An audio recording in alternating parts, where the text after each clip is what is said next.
Before we start, I just wanted to firstly thank you all for coming. I really, I'm very excited that people are interested in the topic of livable homes, and hopefully to make your home a bit more comfortable and hopefully reduce your energy bills as well. I mean, that's all what we would like. So yeah, thank you all very much for coming, and thank you to Lucinda for presenting. We've done this once before and it was amazing, so I'm very excited to do it all again and to learn a bit more about the summer stuff as well. Yeah. And I also just wanted to quickly acknowledge the traditional owners of the land, the Jagged Wurrung people, and just acknowledge any Aboriginal people as well who are joining us. So yeah, thank you very much, Lucinda, and I'll pass over to you. Great. Nice to see some real live people there, and also hello to the other people on the screen. Feel free to open up your camera if you want to, but I understand if you don't as well. If anyone's got questions through this session, feel free to just say them, or you can use the chat box. I've got that open, so I should be able to see anything that comes up. And honestly, anything you want to ask, there's no silly questions and everything's relevant, so just ask away.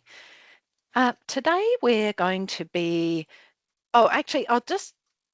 you've pretty much introduced me. I'll just add that I've been doing home energy efficiency assessments for 10 plus years, and a lot of training and presenting in the last 6 or so years too. And that's the bit that I love the best. I really like the educational part, and I feel like it would be great if everyone in Australia could just get a bit more aware of how homes work and how heat moves in and out of houses and how appliances work. So that's what keeps me excited by all of this. And also it's such a changing industry. There's new information and new products coming out all the time. So there's never a dull moment, as they say. So today we're going to be looking at cooling in the main. So first of all, looking at cooling in context, like how important is cooling compared to heating, for example, and then how heat moves into our homes. Then we'll be looking at efficient cooling appliances and the best ways to use them as well. And we'll finish up with some info and resources. So we'll just get straight in. Cooling in context. So if you look at the chart on the left, you can see that heating is by far the biggest part of our annual energy bill. So compared to cooling, hang on, where's cooling? Cooling is 4%. So you could sort of say, well, why does cooling matter? It's not really that big. And maybe energy-wise it's not, but it's actually the biggest health risk we have. And heat waves are causing more deaths in Australia than any other kind of natural, event. So it really is, even if it's not a big part of the year for us, it's something that we really need to be able to address when we need to. And so basically when there's a heat wave, you're going to need at least one space in your home that you can go to and stay cool. Now, when heat moves either into your home or when you lose it in winter, it always moves in 3 different ways. And one of the key things about heat is that it always moves from where there's more warmth to where there's less warmth. It's just a property of heat. So with radiation, one aspect is in summer, this is going to matter to us in summer, is the radiant heat from the sun either comes through your windows and heats up your house, or it might just touch the building shell, like the walls, the ceiling, the windows, the window frames, and then it will move through those by conduction. So that's when 2 materials are meeting each other and the heat moves from one to the other. Then once it's on the inside part of that, say the window frame, once it's on the inside part, it gets picked up by any air that moves around it, and it moves around by convection. Don't worry too much about the terminology. It's just there in case anybody's curious about those. But those are the ways heat comes in, and they're also the ways that heat moves out. So in winter, if you've got a say a nice wood-fired heater, and it's throwing out all this radiant heat, and it touches a window, it's going to conduct through the window frame and be lost, and it's also going to radiate out the window. So either direction, this is how heat moves. This chart is from Sustainability Victoria, I believe, and it's just shows if you have not proper insulation, whether it's with windows, that means good treatments and glazing and things.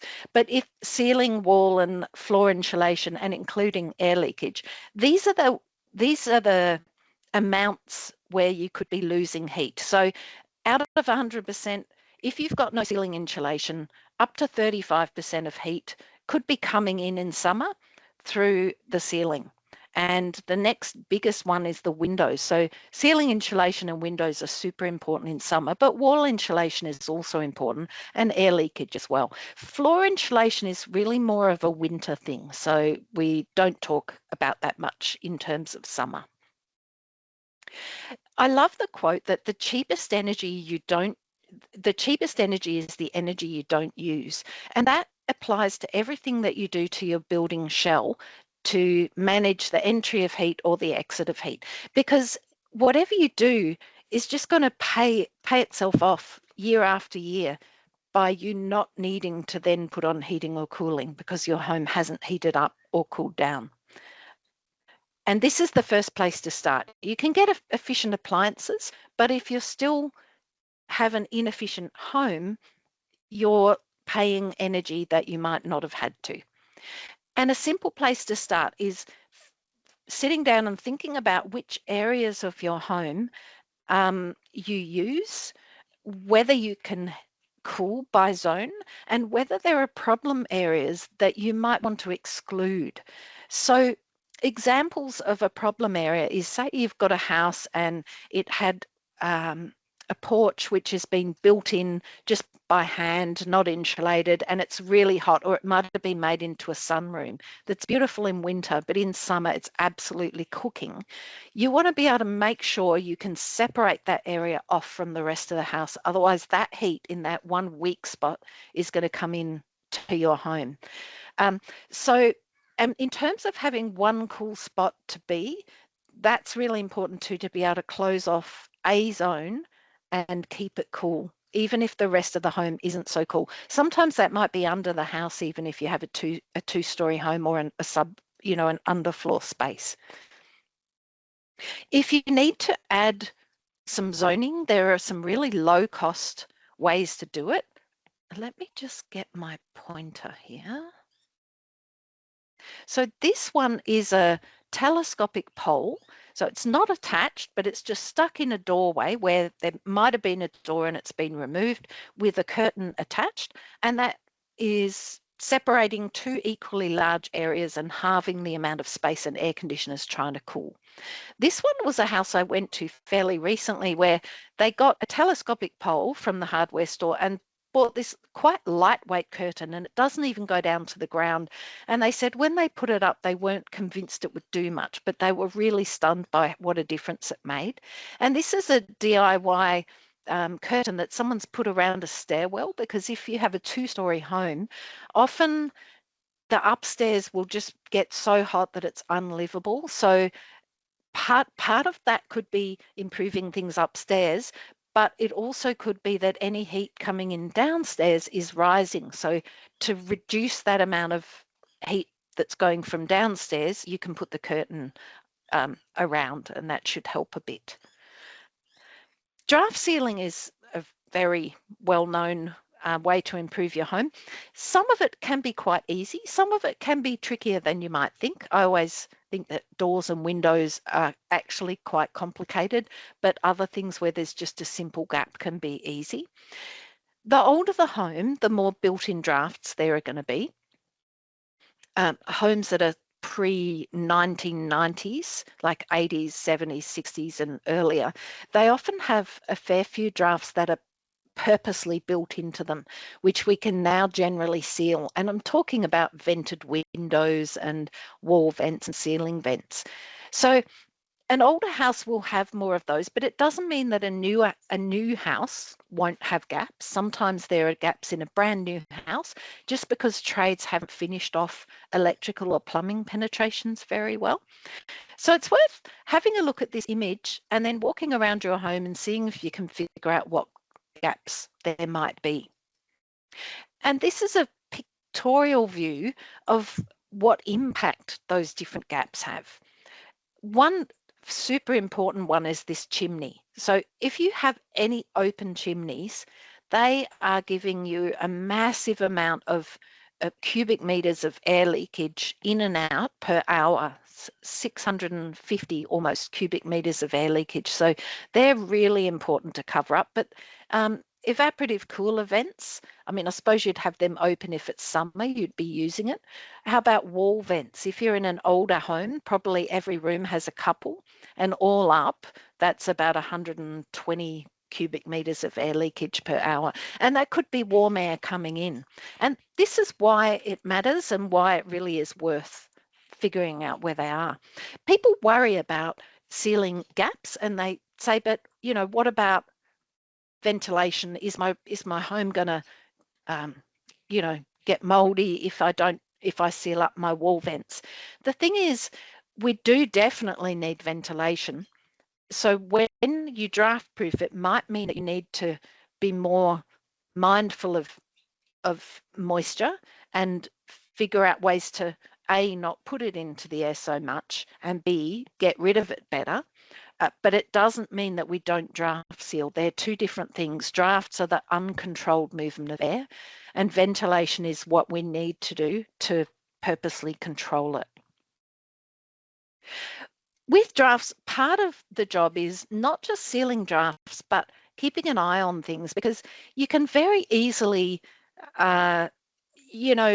say you've got a chimney seal like this, you might pull it out to have a fire and then just forget to put it back in.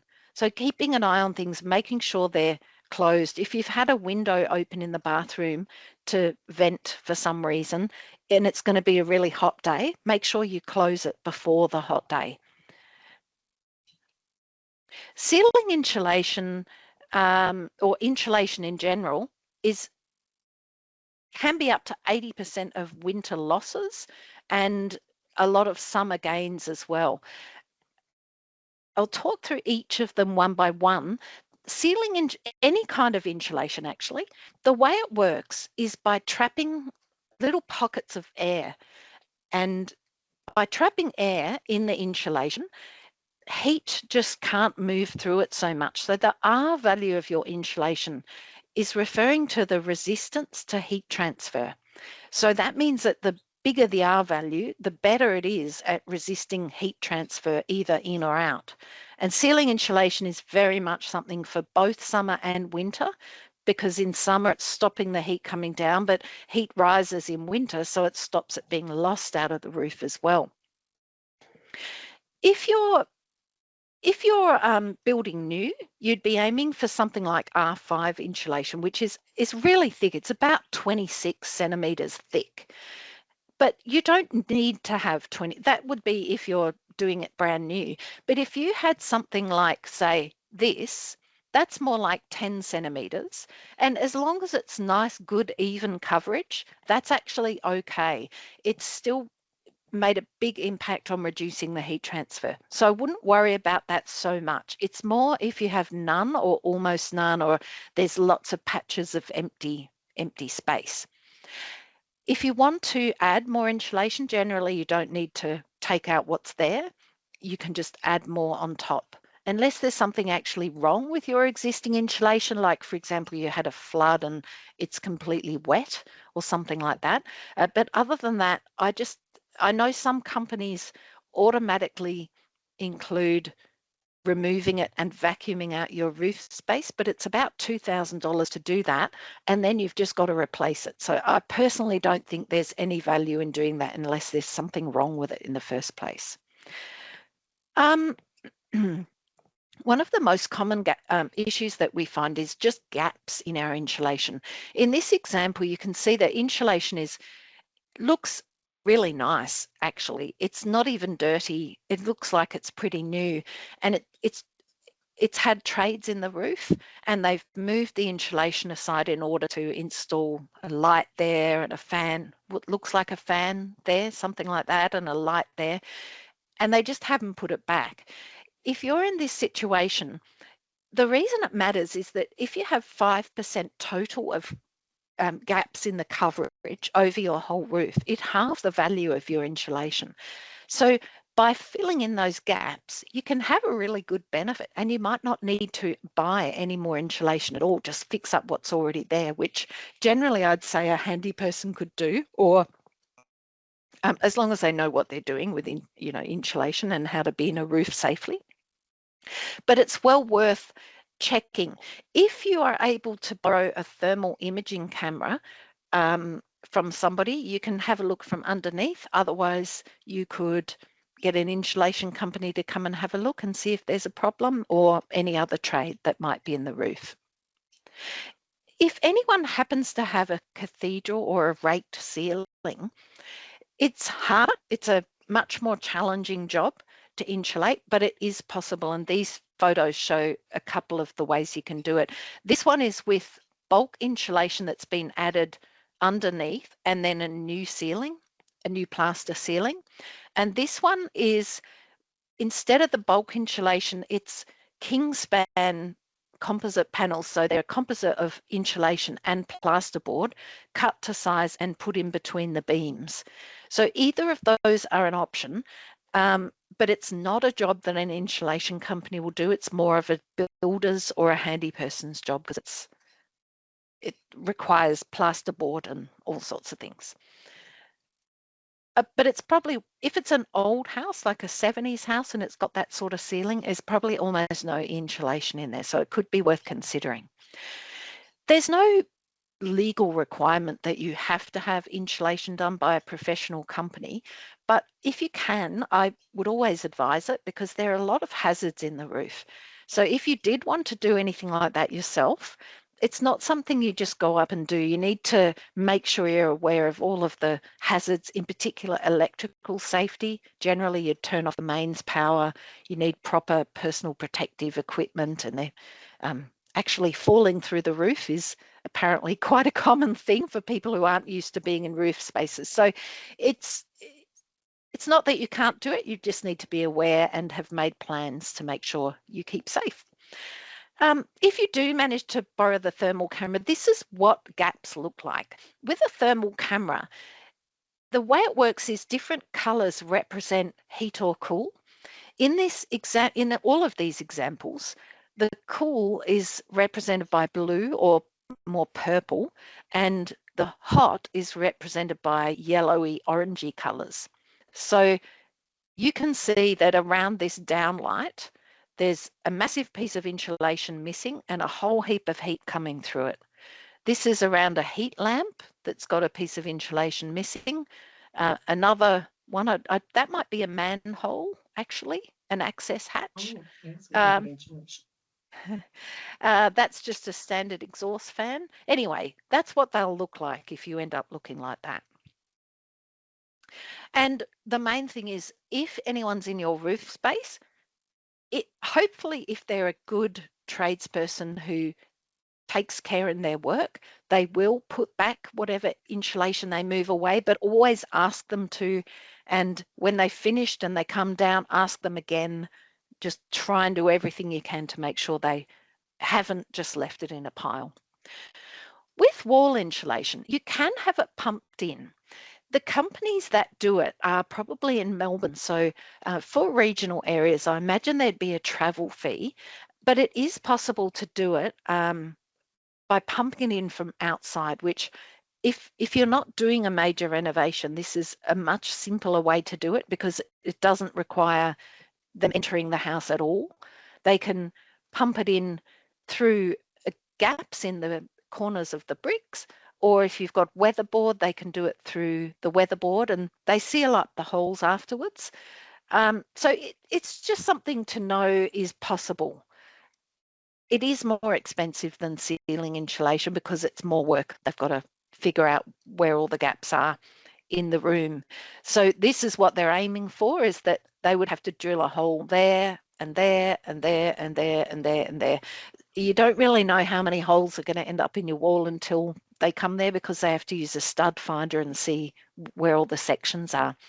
And it is possible to do it from inside as well, if that happens to suit you better. And another excellent idea for it is if you've got a flat roofed home and they can't lift the roof and there's no insulation in there, they can also pump it up into the roof through the ceiling plaster. So just something to keep in mind. With windows, there's a whole stack of things you can do to your windows to reduce the amount of heat coming in by radiation, conduction, or convection. Heat comes through windows in all of those ways. The simplest way to start, and the lowest cost generally, although there are some low cost glazing things too, but window treatments or window coverings can make a massive difference to comfort. And actually, there was a Sustainability Victoria retrofits report where they saw that if you have a thick, close fitting curtain and a pelmet, that gives you a similar insulating effect as double glazing, only when they're closed, of course, but that's a pretty good effect if you consider the cost of replacing all your windows with double glazing versus putting nice heavy drapes on there. Heavy drapes, they can be quite expensive if you're getting them made new, but they're also available secondhand quite a lot because they're not in fashion. Most people are taking them off, but people really underestimate how beneficial they are. Another good option is honeycomb blinds that can be put inside the window frame, and that also is stopping air moving across the glass. So the key with any window treatment is to stop the air moving across the glass and picking up heat and bringing it inside. This is for summer. It also means that in winter, it's not pulling your warm air across the window and losing it out of the window. There are no drill options for renters. I don't know if anyone here is a renter. Maybe there'll be someone who watches the recording, but even if you're a renter, you probably have to put back whatever curtains or blinds were there originally, but you can certainly add your own as long as they're able to be taken off. And there's quite a few options for doing that. Most of you have probably seen the command hooks that you can get, though they're sort of heavy duty ones that stick onto your wall. I think this one up the top is one of those. So you can remove it afterwards, but it holds a curtain rod and you could put a curtain on that. There's also ones like this that clip in the curtain rod. This is a telescopic one. So just like the other one that I was talking about for zoning, this one pulls across and you can hang something from it. And then these three images are of a no drill honeycomb blind that you can add to your curtain. And it involves putting a frame in and then mounting the honeycomb, and then you get that complete fit, which is another really good one. With glazing, what you really need to do to reduce the amount of heat coming in is add an air gap between two panes. Actually, I should qualify that. Glazing, adding an air gap reduces the amount of heat that's moving in and out of the window when it's just simply more warm at one side than on the other side. So it helps in summer and winter when it's just a difference in warmth. But if there's actual direct sunlight coming into the window, double glazing or any kind of air gap that you add won't stop the sun coming in and heating up your room. So if you've got west facing windows that get lots of heat and that makes your home hot, double glazing or anything like that won't stop that. But if it's a shaded window, it will stop the general heat moving through. Another thing I need to know is if you happen to have aluminium or steel framed windows, then a third of the heat coming in is probably through the frames themselves, not just the glass. So aluminium or steel frames are quite a weak point. And what that means is, unless you're going to change them, if you're going to change them out, then just avoid a steel or aluminium frame. But if you're not going to change them out, what you want to do is try and put something on that's going to bypass the frame as well as the glass. And I've got a couple of examples coming up. So the highest cost option to improve your glazing is to rip out all your windows and put in new timber or UPVC frame double glazed windows or triple glazed windows. The cheapest option is to put bubble wrap up. In both instances, they're adding an air gap, and it's that air gap that's reducing the heat flow. So bubble wrap is a perfectly good option if you're a renter, if it's low income, or if there's a heat wave coming next week and you haven't got anything else and you just need to do something, put up some bubble wrap and you'll be surprised how much it helps. This is another option called Clear Comfort, and Prue's actually got a couple of examples. I don't know if you've got them there today, Prue, but she's certainly got them at council and could show you an example of a frame that has Clear Comfort attached. It's a film, a bit like cling wrap or cellophane, a bit of a cross between the two. You put double-sided tape around the frame of a window, and then you attach the Clear Comfort and you shrink it with a hairdryer, and it goes completely clear and tight like a drum, and it's created an air gap between your glass and that Clear Comfort. So that's a good option. If this is for a timber frame, if you happen to have an aluminium frame, then you would be better off doing this, which is creating your own frame out of fly screen frame. And you can either put in clear plastic tablecloth, which is in this article by Renew, or you can also do it with Clear Comfort. And in either case, you create your frame with a covering, with a plastic of some kind, and then you just put it inside this window frame so that it's protecting you from the heat coming through the glass and through your aluminium frame. So if you've got timber frames, Clear Comfort direct onto the timber frame is a good idea, but if you've got aluminium frames, this is a better idea because it bypasses the frame. I hope that makes sense. Sort of hard to explain. You could go another step and buy your own clear acrylic sheets, cut it to size and screw it onto your timber framed doors or windows. The reason it's got all this papery stuff is that just protects the plastic while you're attaching it, and then you pull it all off and it's completely clear. You wouldn't know it's not glass. That's the DIY option. And then there's a more expensive option that EcoGlaze does and also Magnetite do, which is the same thing, but it's professionally done. And they use magnetic tape to stick that piece of hard clear acrylic onto the window, and it looks, you can see it, this one looks DIY, this one looks more fancy. So that's the difference. And then there's retrofitting double glazing into your existing frames. That's only for timber frames and it's quite expensive. So if you've got a really nice heritage listed house and you don't want to change the look and you've got stained glass and all of those things, thermal wood is a great option because you're keeping all of your original look, but you're ending up with double glazing, and they fix anything that needs fixing, sashes and weights and all that stuff. But it won't work for aluminium framed windows. And it's pretty expensive because there's a lot of labor involved. And then of course the one I mentioned, the complete replacement, and you just want to avoid aluminium frames because this is a single glazed timber framed window and the winter heat loss, and if you change it to double glazed aluminium framed, you only have quite a small improvement. So it's not worth all that money to just go from there to there. If you had single glazed aluminium framed and you go to double glazed timber framed, it's a better improvement, but you can probably also see that it's not a complete, you're not completely taking away heat movement. There's always going to be heat moving through windows. They're a weak patch. So if you can combine glazing and good frames and a good window covering and some good shading, that's the best thing if you can possibly manage it. Most of us have to mix and match a bit and, make a choice.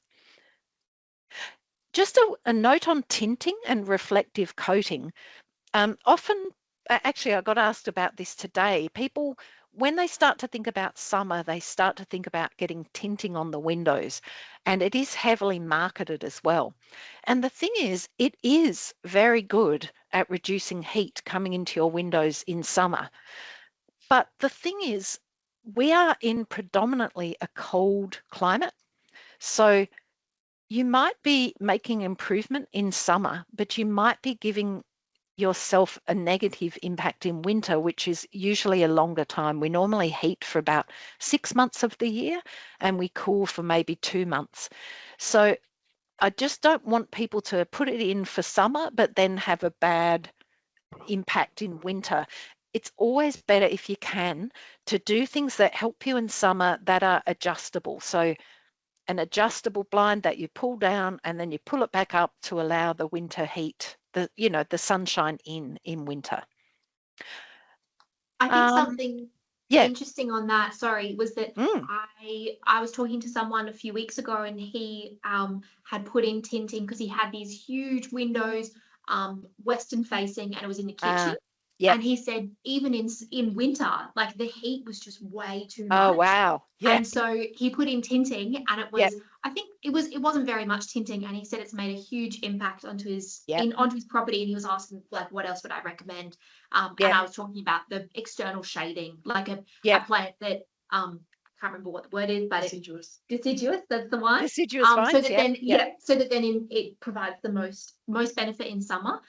So I feel like in some instances it is really good, and for him, he said it's improved it so much. But I do very much agree, because that was something I was asking him about, was in winter though, is it causing issues? And he said no, because it just was providing way too much sun, and then otherwise they had to close the blinds all the time, and that was just not a nice thing to do. No, you're So absolutely right. yeah. There can be specific windows where it is a good idea, and generally they are west facing windows, or sometimes you might have a high window on the west or on a second story that it's too hard to be able to grow a deciduous vine up 2 stories, or be able to open a blind. So yeah, in that case it can be good, but just don't do it for the whole house. I've actually been in the house only once where they'd added tinting to the entire, like every window in the whole house, and it was cold and it was dark, and I just thought, that they probably did it in the middle of summer and it really helped, and then maybe regretted it. All right, just a quick word on skylights, because they're popular and they're generally a bit of a problem in terms of managing heat flow, because if you think we've already talked about a ceiling having, say, R5 insulation, as that would be amazing if you did. At the minimum, you'd have R2 insulation. If you've got a skylight like this is actually a double glazed skylight, but even a double glazed skylight has a R value of approximately 0.5. So what you're doing is you've got a gap in your ceiling. You might have nice ceiling insulation, but then you've weakened it by putting a hole in it. If it's double glazed, that's helping. And this particular one has a blind, what looks like a honeycomb blind that comes across, which is also helping. So there are definitely things you can do to make it less of a problem. But around the sides of the skylight are often uninsulated. That means a lot of heat's coming in through the ceiling cavity. Again, a way around that is to make sure you insulate the sides of the skylight shaft. And the other thing you can do is add a ceiling level layer of some kind of clear acrylic or a cellular acrylic down here, because that will then trap any heat that's come through this bit. It just stops it coming into the rest of the house. So there's ways around, if you've got skylights, making them better. But if you don't have skylights, I would avoid putting them in, because then you have to deal with how to stop. Like, I went in a house, I think last week, that was quite a new build, and it had a very big skylight at the top of the 2 stories, and it was 20 degrees and we were standing downstairs and we could feel the heat coming in through that skylight. And he just said in summer, it's unbearable upstairs. So they have a big problem to deal with. It would be much better if you need light to put in alternative lighting, which could be just regular lighting, or there are what's called a skylight alternative, which is an LED panel that sits on the roof and it looks very much like natural light, but it's not a hole in the ceiling, and it can be connected even to a solar panel, so it goes up and down as the clouds float over, it gets softer, and so it really looks like a skylight. All right, external shading can be anything that stops the direct sun hitting your windows. So if you're trying to reduce heat coming in, it doesn't really matter what you use, as long as it stops the sun, it's going to be effective. The rest of it is about aesthetics and ease of use. So in this example, I mean, that's super cheap. It's just a sheet pinned up across the window. It's just that you can't pull it back very easily and you've got to do it, you know, each day or each season or whatever. So it's just less handy than one like this that has a winder. Then, of course, you can get these amazing extendable awnings that have sensors and draw them back when the wind's getting high and all that stuff. So everything is possible. It's just a matter of what you want it to look like and what your budget's like. And you were just mentioning, Prue, the deciduous vines. I love that as a form of shade, because not only is it giving you the physical shade, but when hot air blows through green leaves or any sort of vegetation, it cools it down. So it's beautiful. And when it's winter, all of the leaves fall off and you get all your beautiful winter sun in. One last thing is the importance of, if you have thermal mass in your house, how important it is to shade it in summer. So thermal mass just means anything that's like concrete or bricks or those are probably the main things that are inside a house.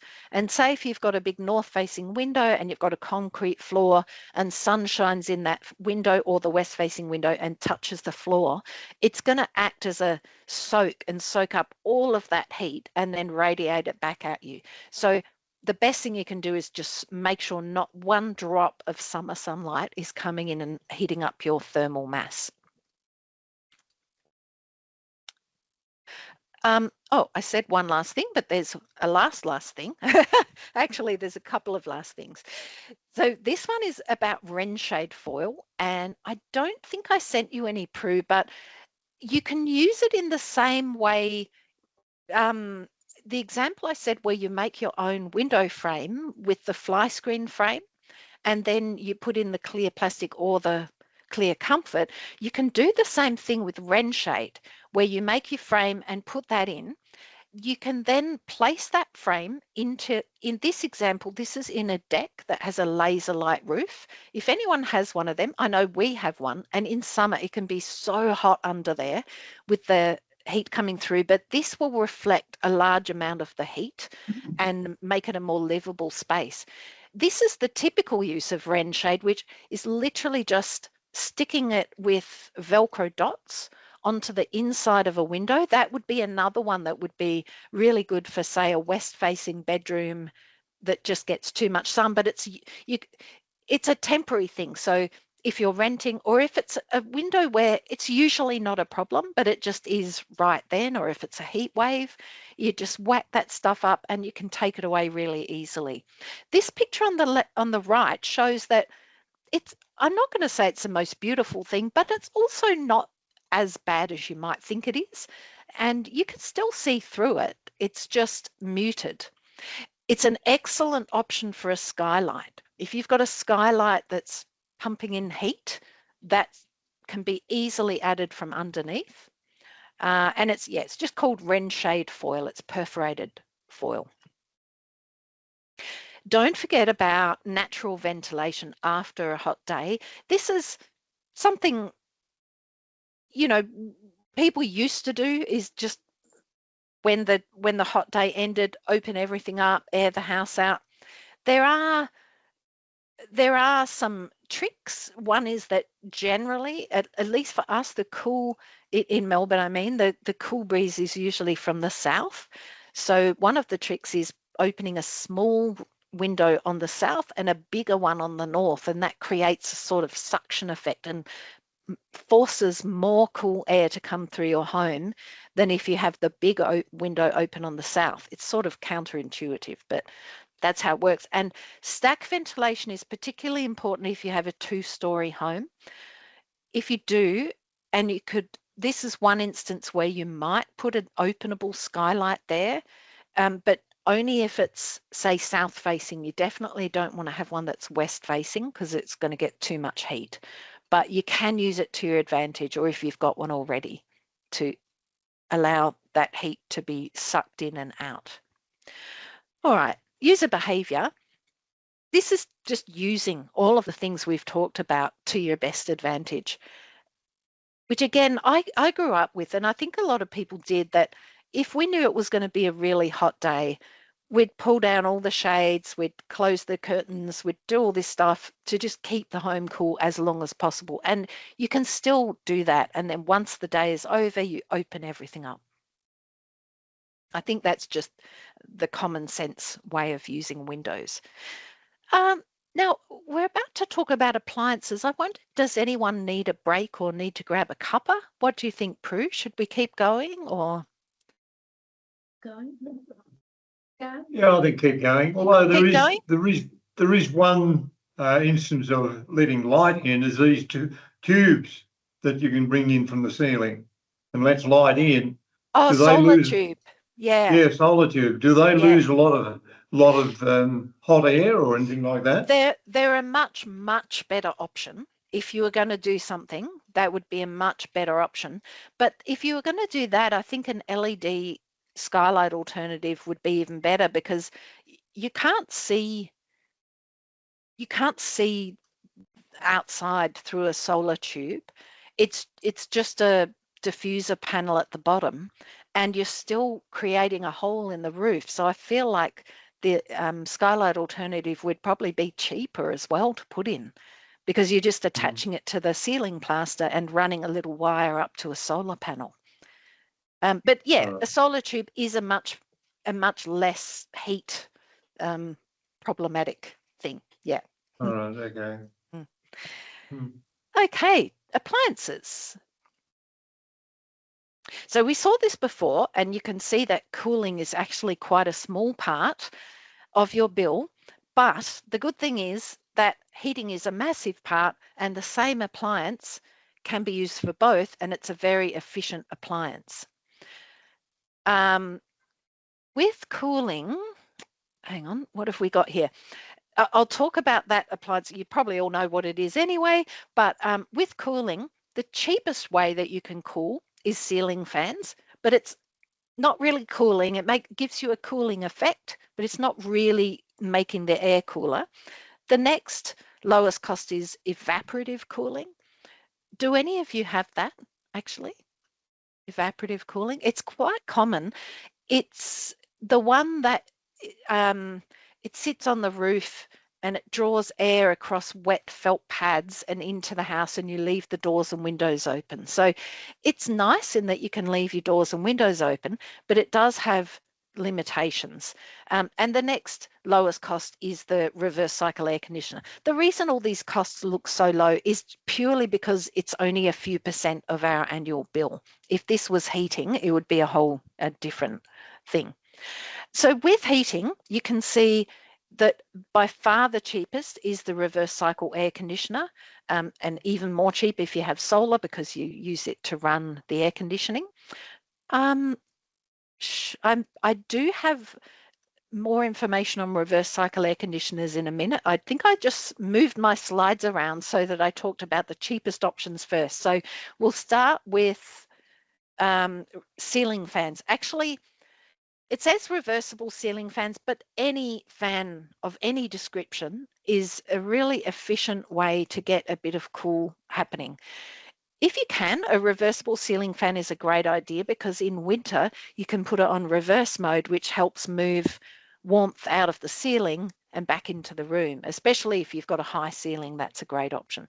But any sort of ceiling mounted fan is also really good in summer, gives you about a 3-degree cooling effect. But you can also use a desk fan. It's possibly worth having a battery operated fan for if there's a blackout and you don't have battery storage with blackout protection. With ceiling fans, these days DC fans are becoming more popular, which are very efficient, they're very quiet, but they are a higher cost and they require different wiring. So they are becoming popular. If someone suggests a DC fan, it is a bit different. If you are someone that hates any sound at all at night time, you might go for a DC fan.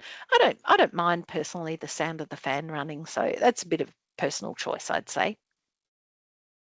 Evaporative cooling, I talked about that a little bit. It's pulling air across wet pads.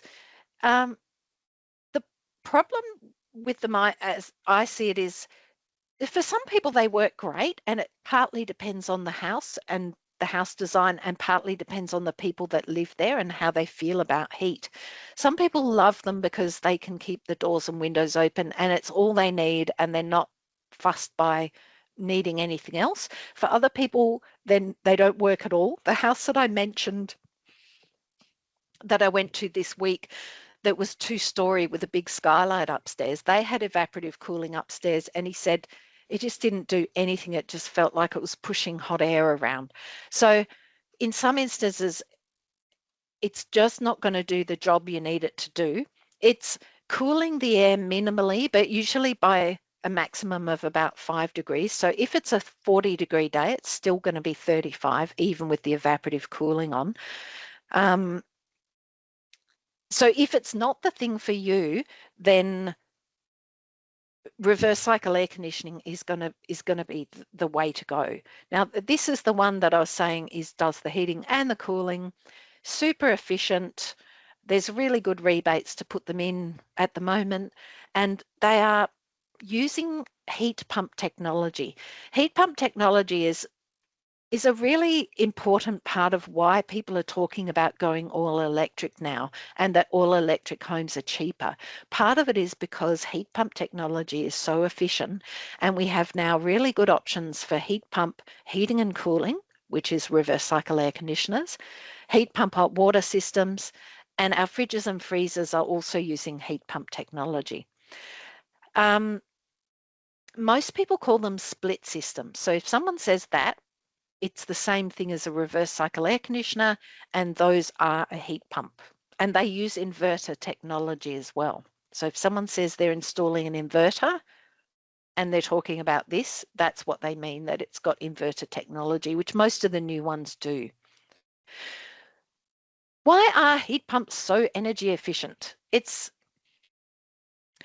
because they are bringing you heat in a completely different way than all the traditional ways of bringing you heat. With our traditional ways, we were burning wood, which turned into heat, or burning gas to turn into heat, or plugging in something into an electrical current, and the electrical current heats up an element or an oil heater, and then that lets out heat. So it's turning that electrical energy to heat energy directly. And all of those ways of creating heat are very energy intensive. Whereas a heat pump is not actually creating heat at all. It's collecting free heat and moving it to where you want it to go. The way it does that is that it will take a unit of heat. If this was a plug-in thing, it would take a unit of heat and turn it into a unit of heat energy. This one, the heat pump, doesn't do that. It takes a unit of heat, uses that to run a fan and to expand refrigerant gas in a whole lot of coils in this outdoor unit.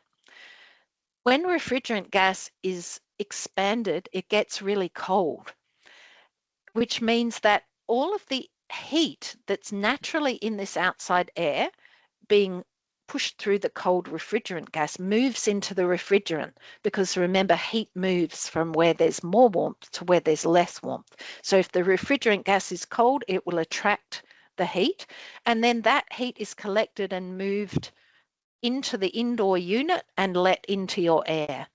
So for 1 kilowatt of energy for this, a modern heat pump reverse cycle air conditioner will give you about 4 kilowatts of heat energy.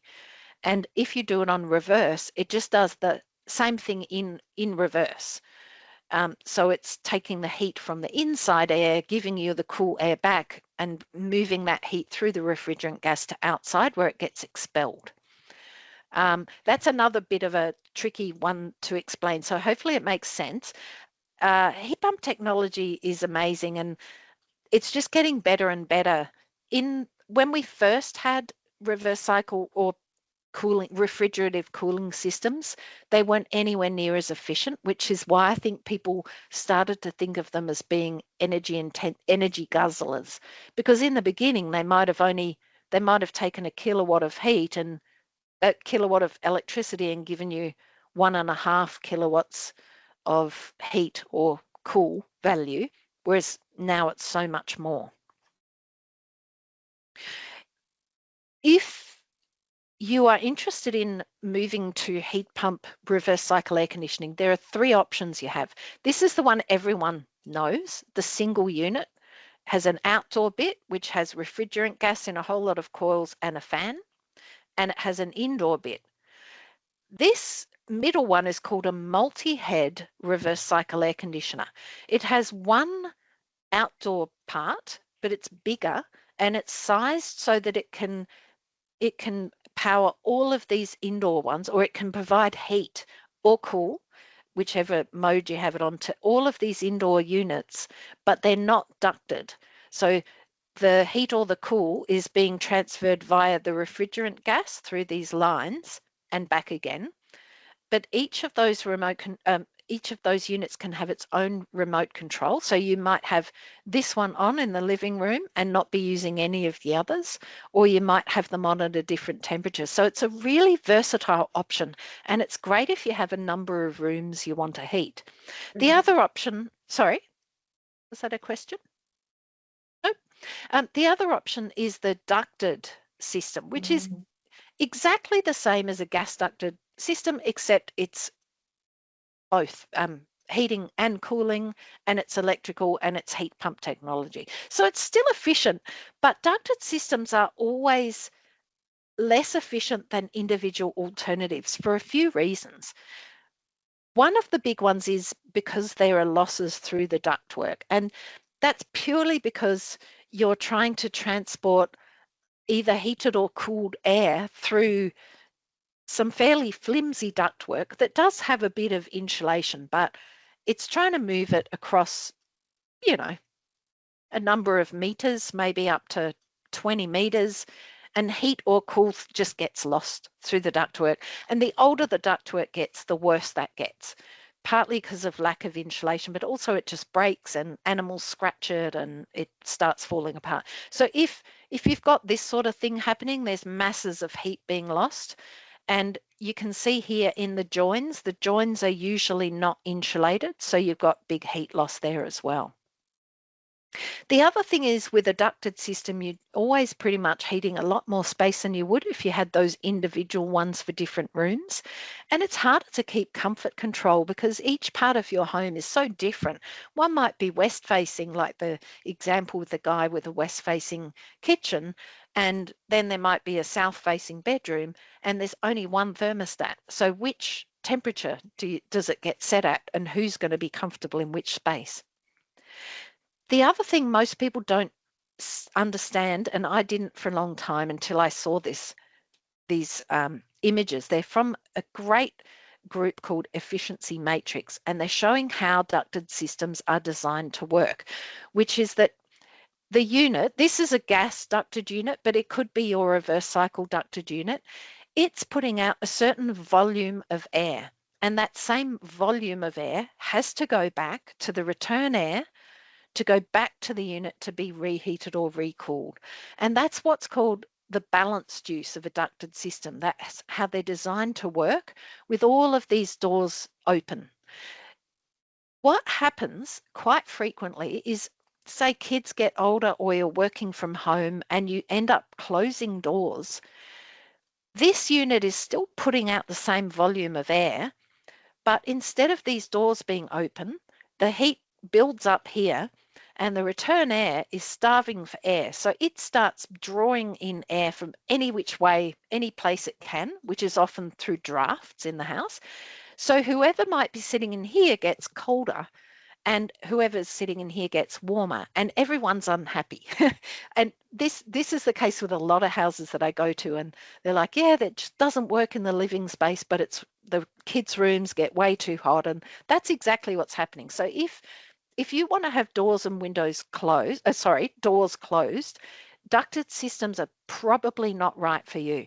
And even if you had one with 2 zones, say if you had, this is zone 1, then if you had these doors closed, yes, you could heat and cool just this bit, but you could not just heat and cool the bedrooms because they would have to be open to the return air vent. So you would have, if you wanted to heat the bedrooms, you'd have to have all the doors open and you'd be heating the whole house. So anyway, hopefully those images are good. I think they're so useful. The other thing, besides the options of the individual, the multi-head and the ducted, you've also got options with what it looks like inside, because some people really don't like the look of the wall units. So that's the wall unit that we typically see.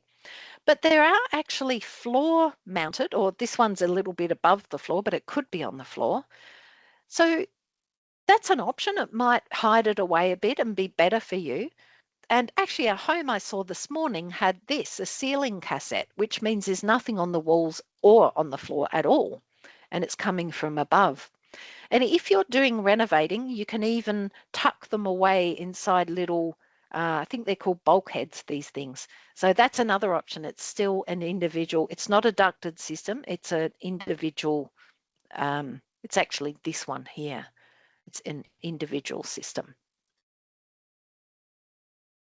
When you're installing, you also want to think about where the outside unit will go. Mainly 2 things, which is, first of all, they should have lots of airflow. Because remember that the way heat pumps work is by pushing a whole lot of air through the refrigerant gas. So it needs absolutely unimpeded access to air. And also it needs to be able to get rid of any hot air that's being vented or cold. So whether you're using it as a heater or a cooler, it's trying to expel whatever you don't want out the back of it. So it needs lots of airflow. And that's why they sometimes go on roofs. They can go, they could go here theoretically, except to me, that's just a terrible place to put it because it's right in the way. It's going to be noisy. This is also a terrible place to put something. First of all, because there's not the airflow, but also how you're ever going to get in there to do anything to fix it up. This one's not too bad. It is under something, but it's still got a lot of airflow, so that's a good one. The other thing is if they're noisy, and each unit will have on it what the noise level is going to be. It has a decibel rating. And just as an example, 30 decibels is a whisper and 60 is a normal conversation. So you wouldn't want one which is the sound of a normal conversation anywhere where you can hear it, but a whisper might be manageable. And this is what you take into account where you work out where you're going to put it. But if you're limited as well, if you've only got 1 or 2 spots to put it and it's near a bedroom or a neighbour, you might go for the option that has the lowest decibel rating possible. So that's how you work that out. But a good installer should be able to help you through that as well. In terms of energy star ratings, all I really want to point out is that they've changed quite significantly in 2020. So what that means, well, first of all, why they changed is because prior to 2020, all reverse cycle air conditioners had a star rating for heating and a star rating for cooling, but it was the same if you put it in Hobart as if you put it in Broome, which are completely different climate zones.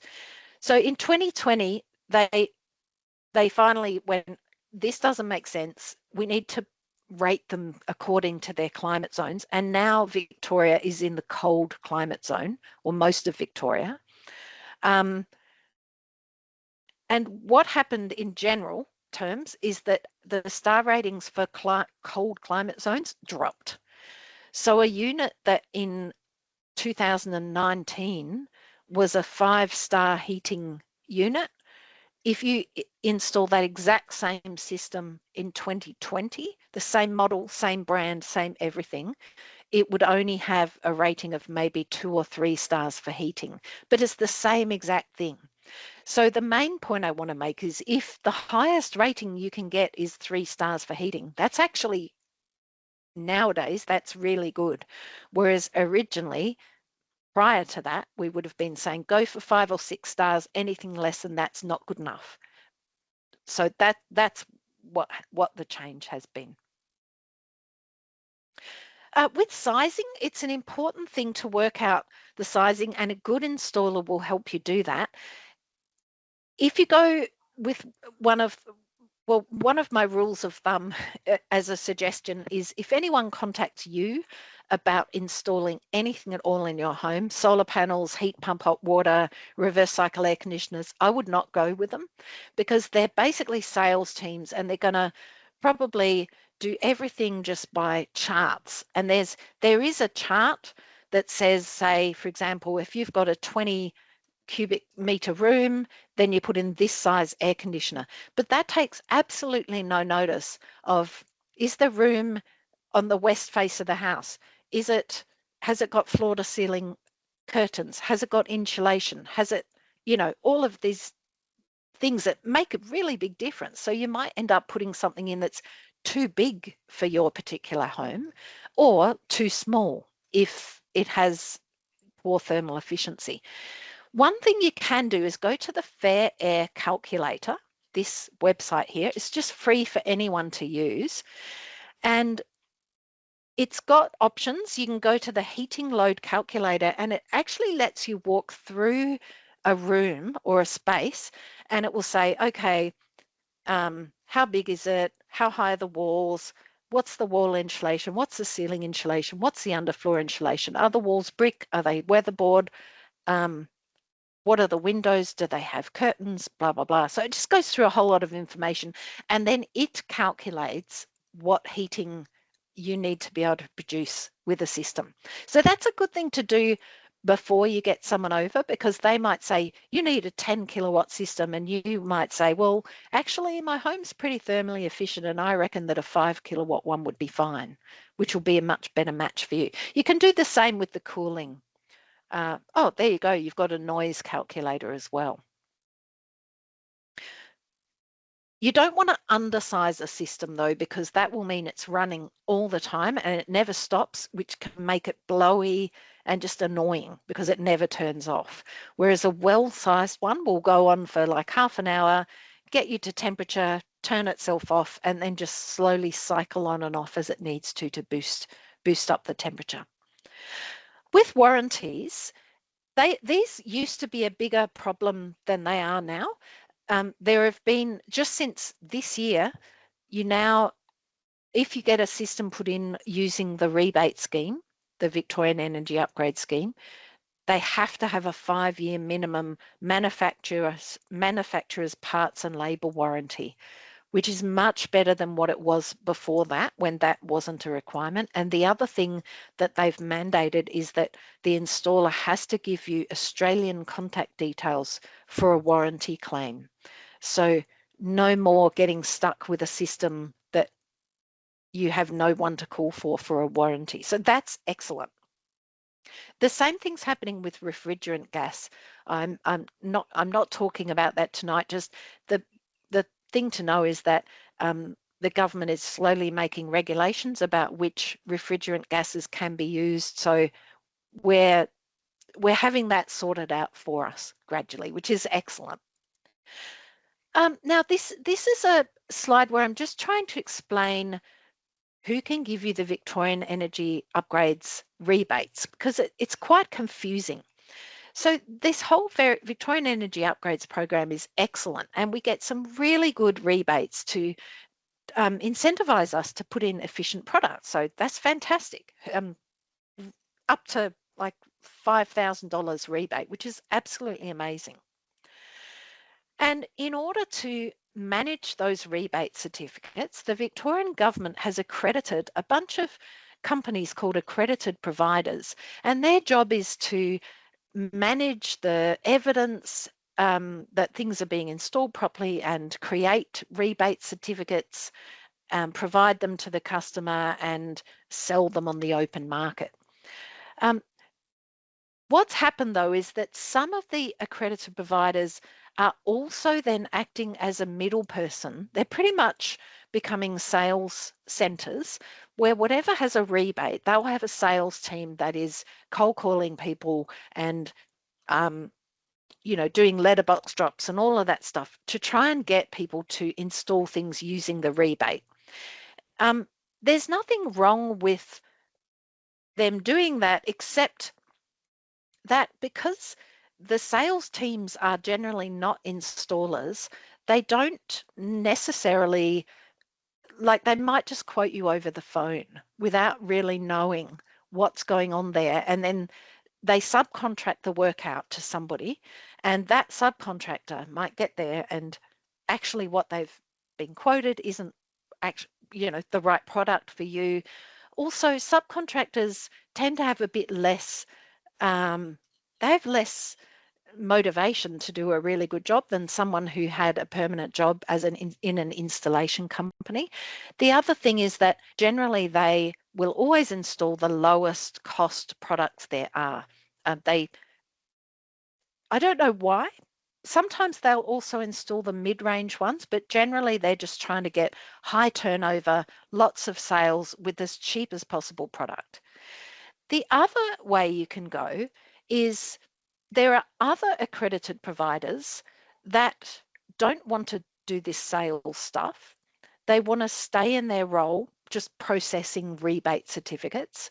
So they still need to collect all the evidence, but instead of subcontracting, selling jobs and subcontracting it out, they make partnerships with existing companies. And I'm sure there's some really good heating and cooling and hot water companies and plumbers in your local neighborhood that have been doing these things for years. Might be a family business. They've been installing hot water systems for a long time. So these accredited providers form relationships with them, and they just basically say, look, we can do the rebates for you. We just need this evidence and this evidence and this evidence.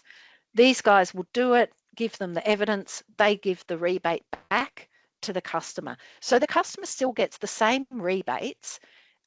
They're just working with a local company that's probably going to have their own staff, which means they have better quality and follow-up support. If something goes wrong, they're there. They've been there for 20 years. You just give them a ring. Also, after the rebate ends, they're going to still be doing that thing because they weren't motivated by the rebate in the first place. And they generally win their sales by just being really good at it. So your neighbour goes, oh yeah, I had this person up the road do this, put in my air conditioner, they were great. If you can possibly afford to, I would go with this combination. It is likely to cost more than this option, but the difference in cost is not because the rebate is more, it's because the initial product was a more costly product. So the difference between the rebate and the out-of-pocket cost is higher. Hopefully that helps you figure out what to do. And that's why I say anyone who contacts you, I just wouldn't go with them because it's a sales team. They're not a company that already has a reputation and is, doing what they do because they want to be good at it. With rebates in general, this is not for specific items, but when you see rebates, they're going to be one of three things generally in Victoria. They're going to be the Victorian government VEU rebates, and that's when you are installing a fixed appliance like a reverse cycle air conditioner, and or a heat pump hot water system. The other common rebate is the federal government one called the STC. So the difference is that the VEU, the Victorian government one, is for efficient appliances. So anything you put in that's more efficient than the thing you took out, that's what they want to incentivise. Whereas the federal government one is for small scale renewable energy technology. So, for example, you'll get that on solar panels, but you won't get the VEU discount on solar panels. The other rebate is the solar VIC rebate, which is very generous, and you can get the solar VIC rebate on solar panels, not on battery storage anymore now that there's the federal government rebate, but also on a heat pump hot water system. If an item is eligible for all of those rebates, all three of them, you can stack them all on top of each other. Having one doesn't mean you can't get the others. The only one that's means tested is the solar VIC rebate, and it's quite generous. It's something like a home, you have to have a home that's worth less than $3 million and have an annual combined income of less than $210,000 and not have used the solar VIC rebate for that product before. So it's pretty open. Most people will be eligible for that. Yeah, that's probably all I need to say about the rebates. Oh, the only other thing is when you get a quote, if there are rebates that you can get, first of all, check that whatever, if you're getting a heat pump hot water system, check that the company that you've gone to can give you the rebates. And if they can't, I would probably go to another one that can. And secondly, they should itemize it on their quote so that you can see this was the original cost, this is the VU rebate, this is the STC rebate, this is the solar VIC rebate, just so it's really clear and you know what's going on. They shouldn't bundle it all in together because then you'd have no insight into what's actually happening there. Will you need to upgrade your switchboard? I won't talk about, I might just let you read this in detail if it's relevant to you. It is something that people worry a bit about though, is whether they're putting in electrical things, will they need to, spend thousands of dollars on their switchboard? There's a couple of reasons why you would definitely need to upgrade your switchboard. And the most obvious one is that you have the old-fashioned ceramic plugs. If you have them, yes, you're going to need a switchboard upgrade. The other thing is it full or almost full? If it is, you might just need extra space added on. The other thing is, if you look at the main switch on the very left-hand side and it has C first and then a 63 or a 50 or something like that, that's an up-to-date circuit breaker. I should say I'm not an electrician, so don't go by me. This is just general idea. If you want to look at your meter box, I think it's interesting to have a look. If you've got this C before it, that's up to date. I know this example, you see how the main switch has a 63A, which means 63 amps, but it doesn't have a C before it. That means that switch is no longer compliant, and if somebody does something, they have to fix that up, but it's not a huge job. This is a bigger job because it's a complete overhaul.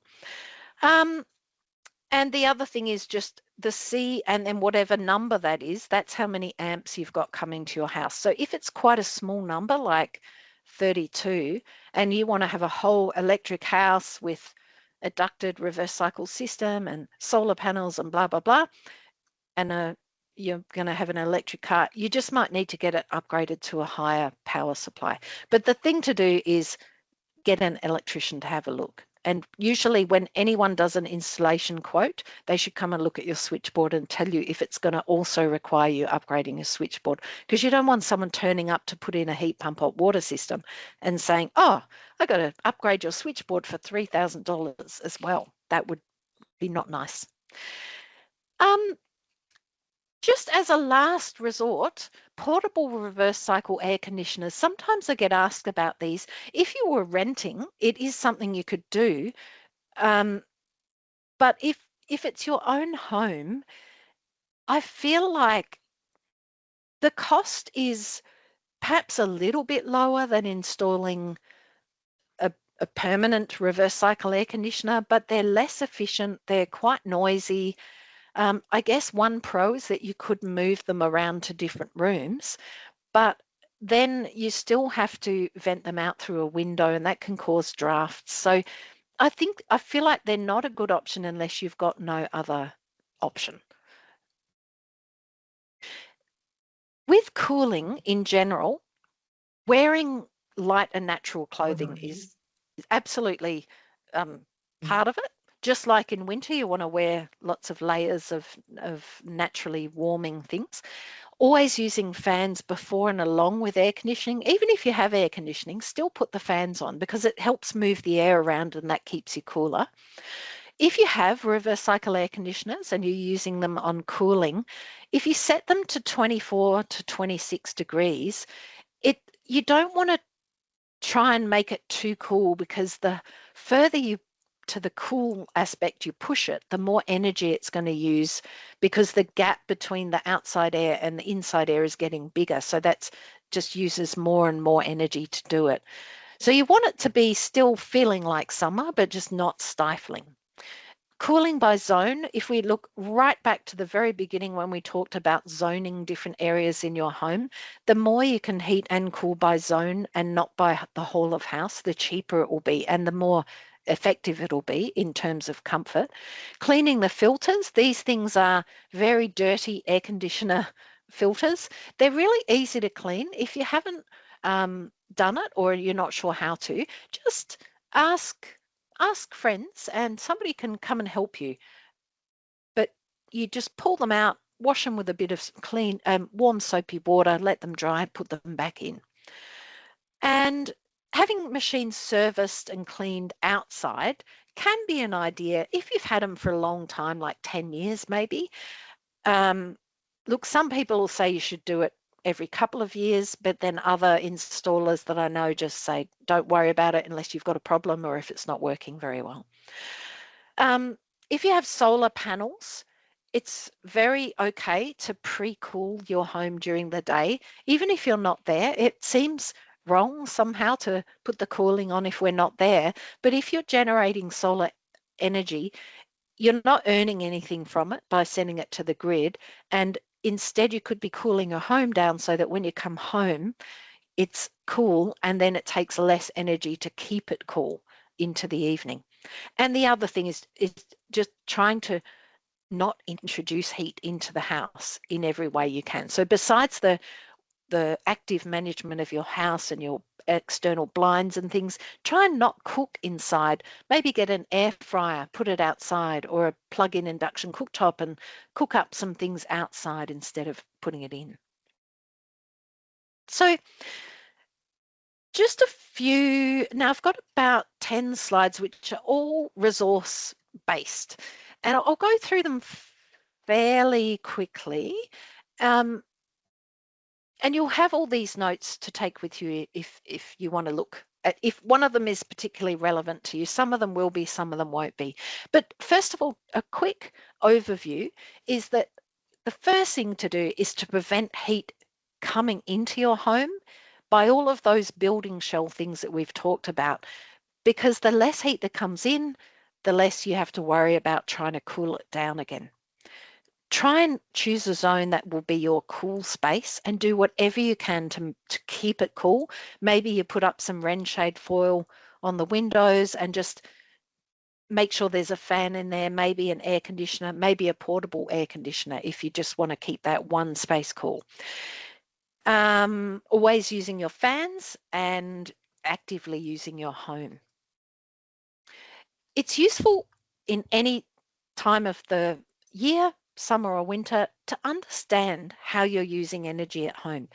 Everyone can do it by logging into the free distributor portal. So whoever's the distributor of energy in your area, they'll have an online portal you can sign up for. You just need your energy bill and they'll ask your meter number and things like that. And you can get these charts where it will show you your energy use over a season or over a year, and you can compare one year to the previous year. So you might say, That's the date that we swapped out our electric hot water system with a heat pump hot water system, and this is what's changed. Or you installed a new something or other. That's a good way to get a overall view. This particular way is the in-home energy monitor. They're actually free under the Victorian Energy Upgrade Scheme. You can have them installed. If you want to get one, you look up, do a web search for free in-home energy monitor and sign up.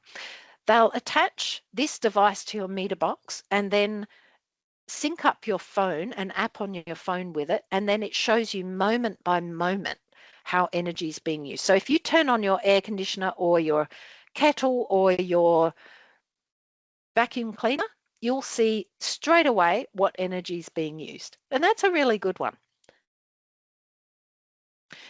It's always worth comparing your electricity and gas rates. You can use the Victorian Energy Compare site, which is a non-commercial Victorian site, but there are some other ones as well that are, there are some that are very much commercial and they get commissions for promoting different companies, so I'd avoid them, but there are another couple, trying to think of the name, I can't remember. If you're interested, ask Prue and she'll ask me and I'll find out. Energy rates tend to go up in January and July every year, so that can be a bit of a prompt to have a look and make sure you're still on a good rate. And also making sure, actually going back to that, make sure you are on the best rate that you can be. Every bill has to say on it whether you could be saving money being on a different plan. It's only within your retailer, so it's not between different retailers, but at least it's a start. A quick overview of all the state and federal rebates. So the hot water system, the heat pump hot water systems get all three, and you can stack them on top of each other. The reverse cycle air conditioners only get the Victorian energy efficiency certificates, only the Victorian ones. There is a small rebate for an induction cooktop to put one in. There are great rebates for rooftop solar, both the state and the federal government one, and the Solar Vic rebate, that's this one. And battery storage, there's, oh, I mustn't have updated this one. Sorry about that. The state government one is now no longer around, but that's because we've got such a good federal government one. And it's roughly, so for say a 10 kilowatt hour battery, I think you get about $3,800 off the cost of installing that. So it's really good.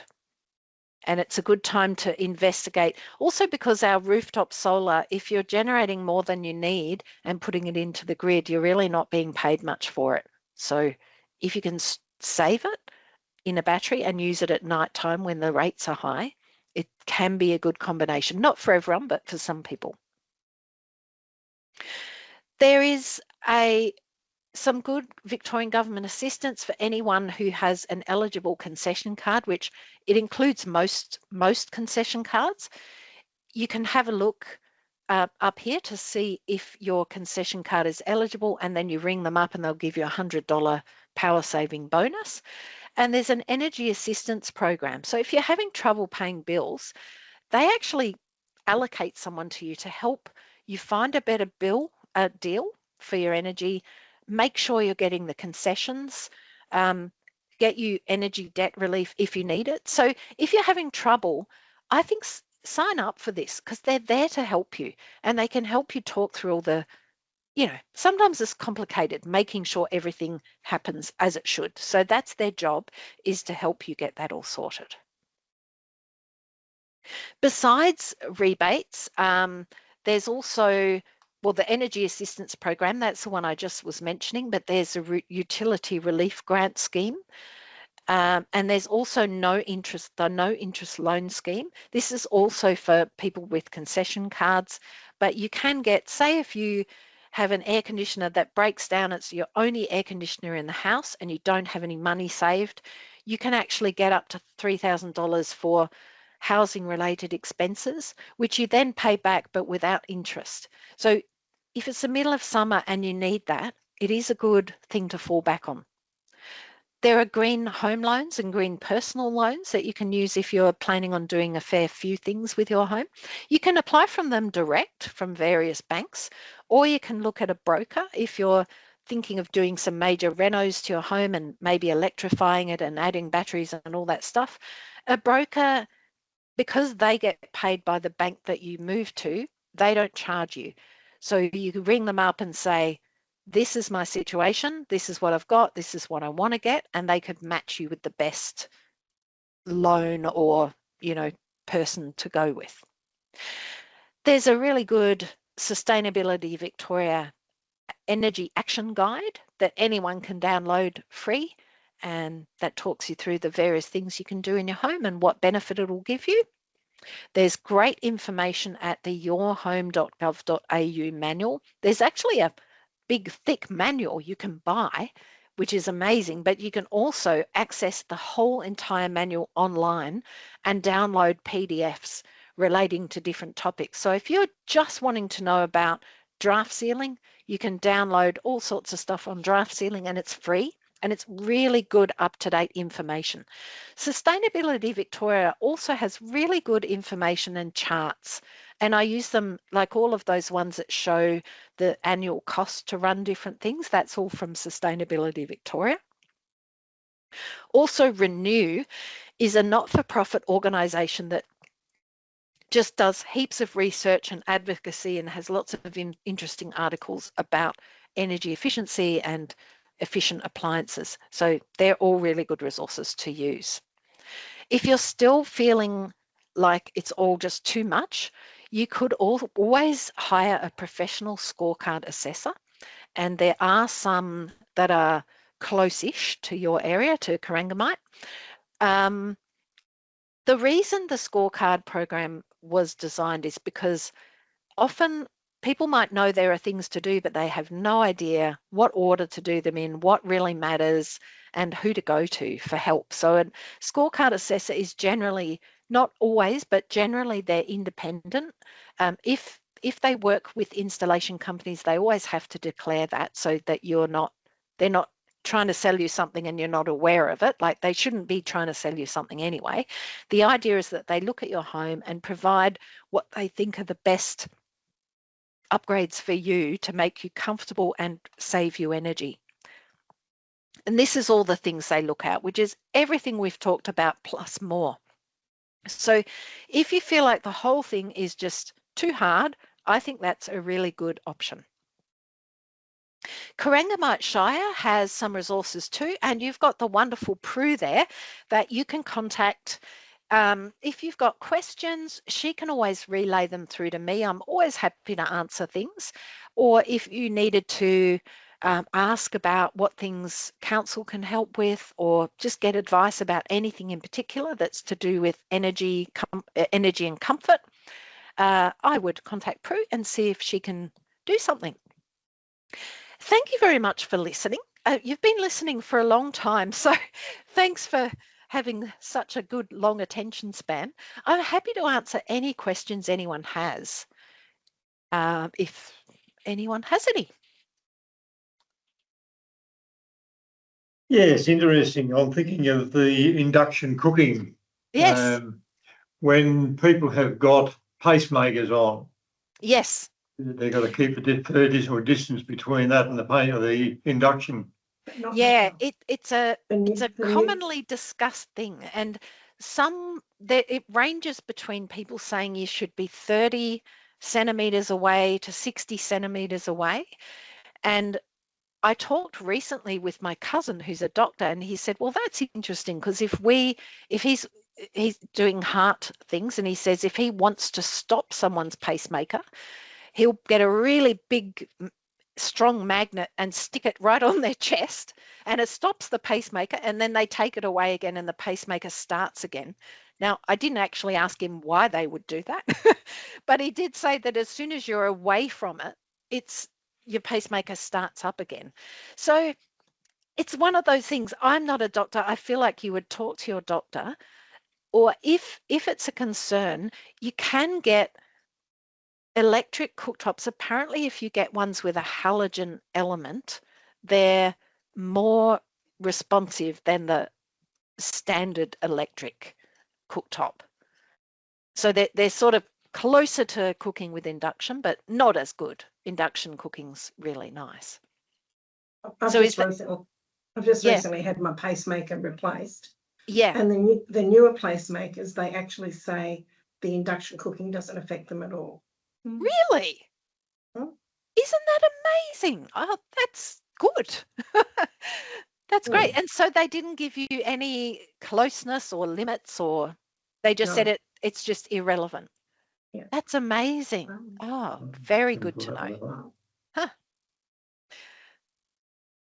Yeah, often the cooktop is the last thing people end up replacing because they don't die very often. That's it. And also they're small in terms of energy use. It's not like they're using heaps of energy, but often they're that last step before getting rid of gas altogether. So it's a nice one to do if you can. Any other questions? Leanne, you got any questions about your house or? Oh, thank you. It's been very interesting. I've already got a solar skylight in my eBay watch list. Oh, good. So I found it while we were searching. Yep. While I was watching. Yep, great. Lots of great information. Thank you. Oh, excellent. And look, if you think of anything, in a week or something, and you go, oh, I've got to find out, just ask Prue, and she can ask me, and then I'll reply. Happy to answer questions about. Yep. The window film was quite interesting because I had thought about putting the window film on, but when you said about the tinted film that it keeps the heat out in winter and you lose that benefit of the sun in the winter, that was interesting. Didn't realise that. Were you thinking of the tinting film, or was it another kind of film? Yeah. No, it was the tinted one. I was thinking about, because I've got a window, sliding door on the west side that gets a lot of sun. Yeah. Well, like Prue said, in some instances it might be a good option. Because a sliding door, I can imagine that's slightly harder to shade, because if it's got a blind over it, you can't get through it. So, you just look at the situation. It's more that you just don't do it wholesale, don't do it everywhere, and be aware that you will also get that reduction in winter. Yeah. So it gets direct sun through it, does it? It gets full sun in the summer, and it's in the dining room, so it's quite warms the room up quite a lot. Yeah, and that's a room you're in a fair bit, I presume. Yeah. Deciduous trees can be a bit of a problem in spouting too, but I guess it's a case of don't let your tree grow too big. Yeah. Yep, that's right. And there is, we've got ornamental grapes, and they're absolutely beautiful, but you've got to be willing to sweep up all the leaves and could get in your gutters and stuff. But so they won't be for everyone, but they are one of my favorite options. And I suppose the other thing is fire safety. I'm not sure what sort of fire risk you guys have there, but that's another reason I can see to not have a vine growing right up close to the house. It's interesting that the Gardening Australia, he was advocating lots of mulch underneath the trees, underneath bushes. Yeah. But there again, fire hazards. I know. Yes. Just take choosing your right sort of mulch, I would say. Yeah. Yeah, and sometimes there's just no perfect real answer, is there? I know I'm always in that, because gardening is my biggest thing, and we live in a narrow, long block, and if I didn't use mulch or have any garden, within a 5 meters from the house, I'd have to pull up my whole garden at the front, and I'm just not willing to do it. So for me, I'm just sort of living with that risk, I guess, because otherwise it will make me so sad.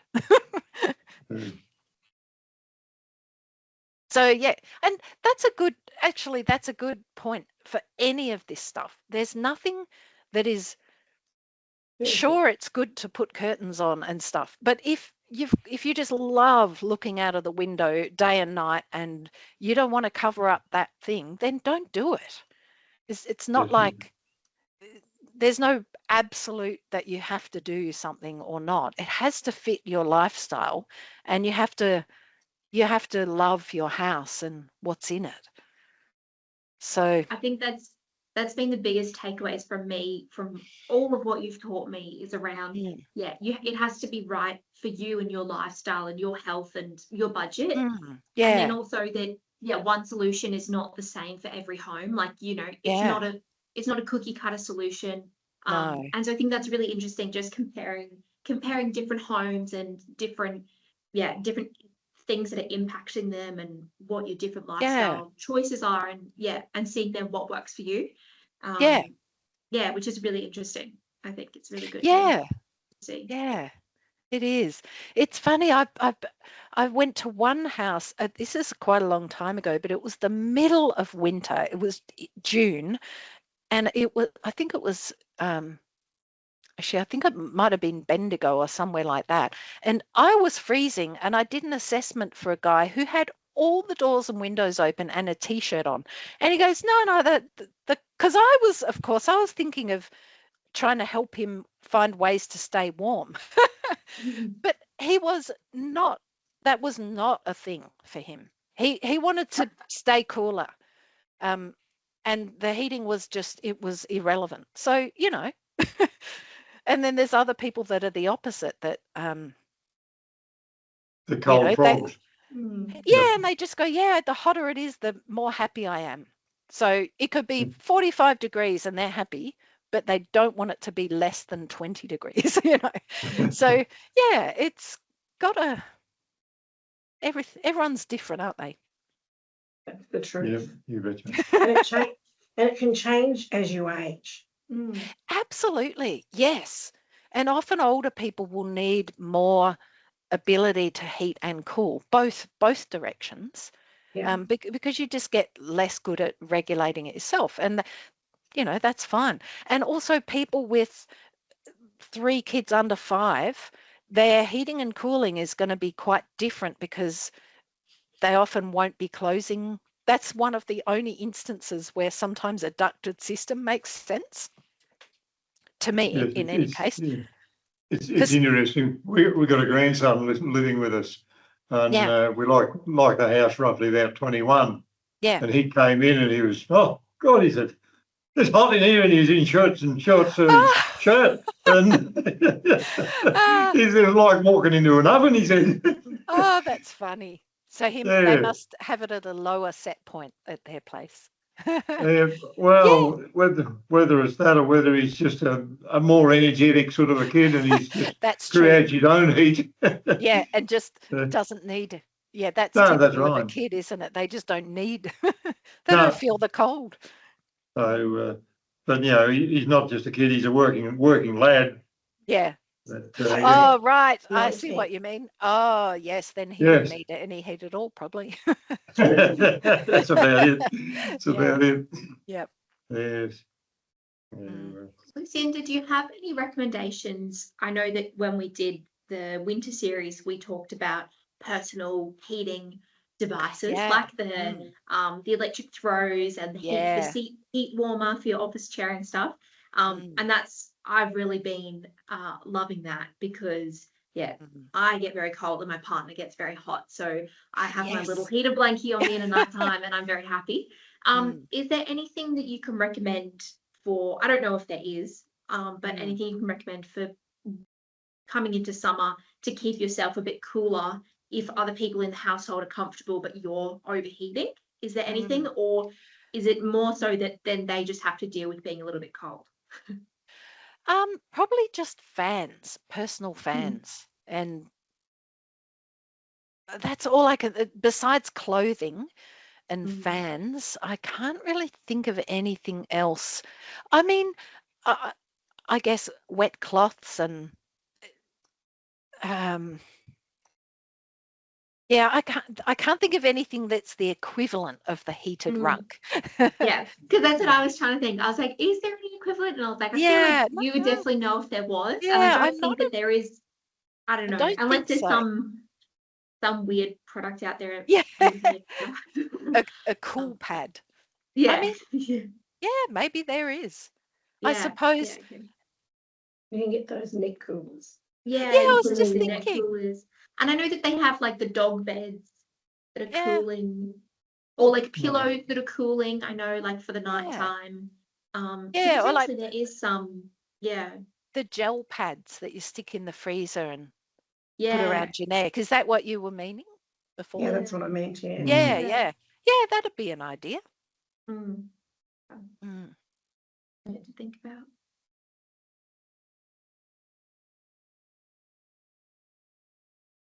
Well, thank you for tonight. I need to go now, but thank you very much. I learned lots.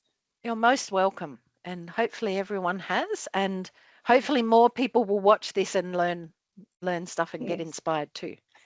Yeah, definitely. Thank you. Great. All right. Well, thank you all, and have a lovely evening. Thank you. Thank you very much. Yeah. And stay cool this summer. Yeah. Yes. It's already cool out there That's the now. key.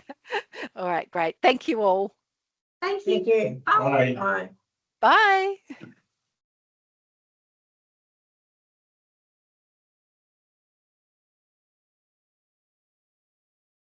Yeah.